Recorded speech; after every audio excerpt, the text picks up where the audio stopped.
హైదరాబాద్లోని బస్ భవన్ వద్ద ఆటో డ్రైవర్లు ఆందోళనకు దిగారు. మహిళలకు ఫ్రీ బస్ స్కీమ్ ద్వారా తాము నష్టపోతున్నామని చెబుతున్నా ప్రభుత్వం పట్టించుకోవడం లేదని ఆగ్రహం వ్యక్తం చేశారు.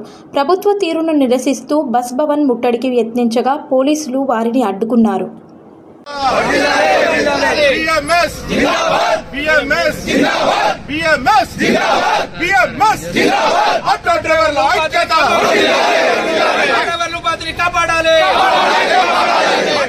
రోజుకు 1000 రూపాయలు చెల్లించాలి.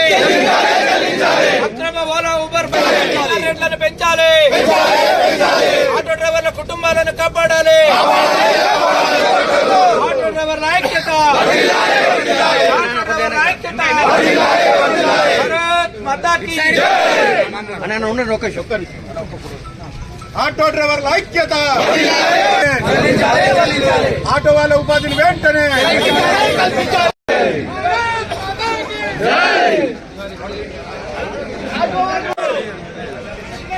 శంకర్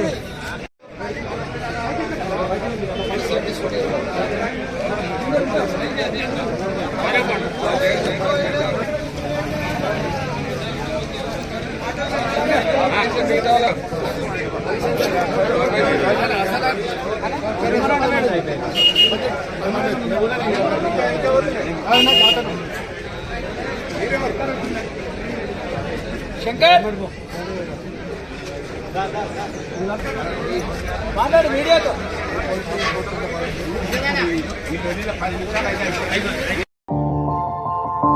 మా ఛానల్ని లైక్ చేయండి, షేర్ చేయండి, సబ్స్క్రైబ్ చేయండి. మరిన్ని అప్డేట్స్ కోసం పక్కనే ఉన్న బెల్ బటన్ నొక్కండి.